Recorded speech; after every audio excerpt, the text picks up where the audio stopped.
ဘာလို့တော့ဆိုတော့ဒီလိုဖိုင်စွန်းတဲ့အဝတ်သင်္ကန်းကိုဝတ်တဲ့ပုဂ္ဂိုလ်တွေဟာများသောအားဖြင့်တက်ကြီးရွယ်အိုတွေများတယ်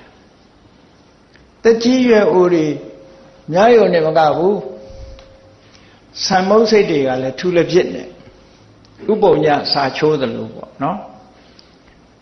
ဆံကေတာလက်လေးသစ်မုတ်စိတ်မွေထူလက်ဖြစ်နေမဲညစ်တိစီဝရံတာတေလံအယုတ်ဆိုးအကြီးကြီးအကျစ်သိုးဆိုတာလိုဖြစ်အဲ့ဒီလိုခေတ်ကဒါမျိုးတွေပဲများတယ်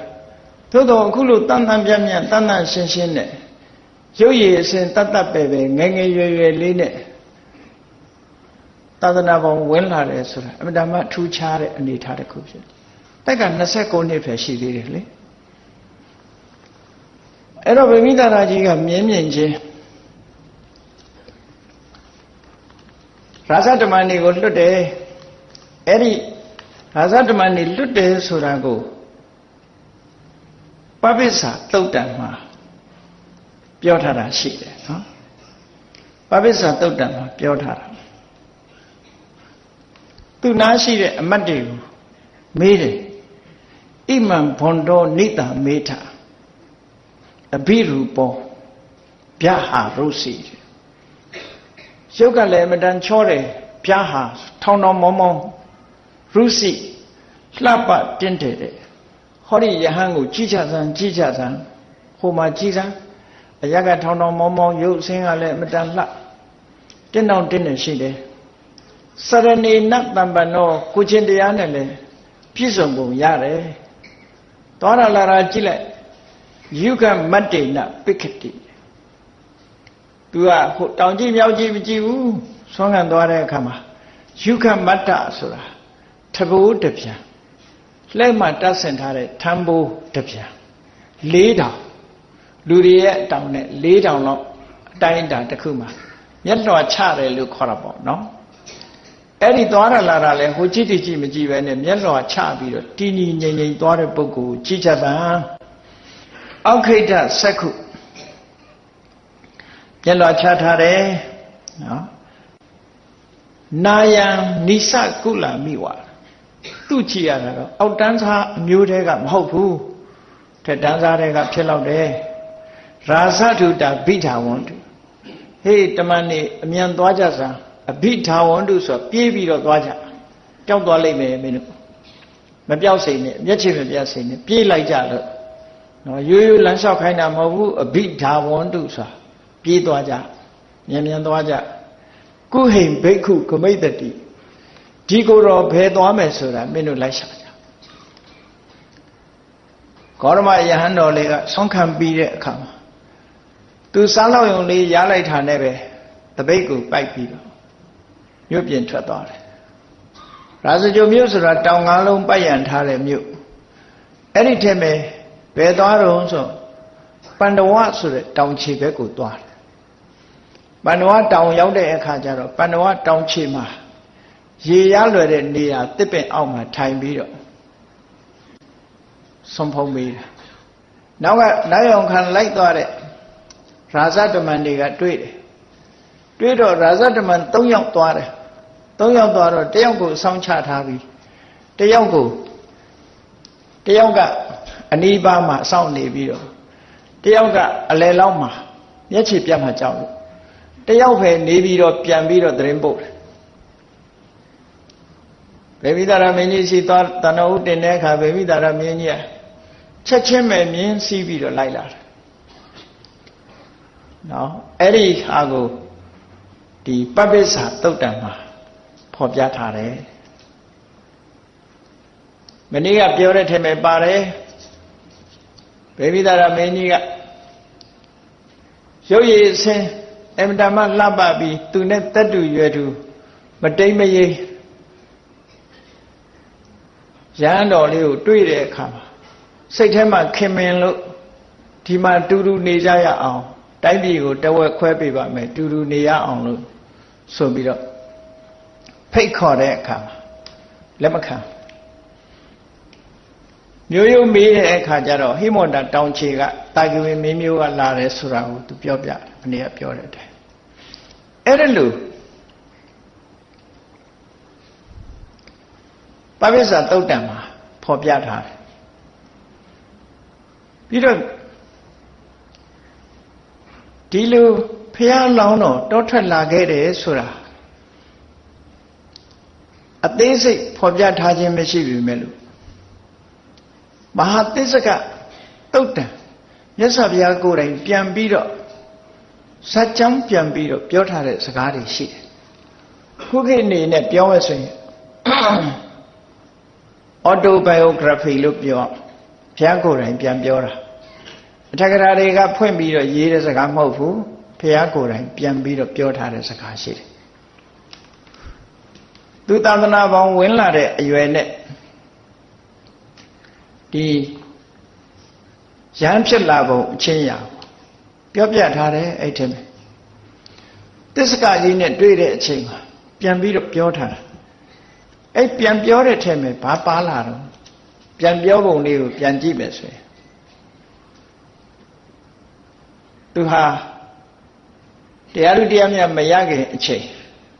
တရားဓုတရားမြတ်ကိုရှာဖွေနေတဲ့မင်းသားဘဝမှာတဲ့ဘာစဉ်းစားမိတုံးဆိုတော့တမ္ဘာဒေါခရဝတောမိသားစုနဲ့နေတဲ့ဘဝဟာအလွန်ကျဉ်းမြောင်းတယ်ကြက်တဲတယ်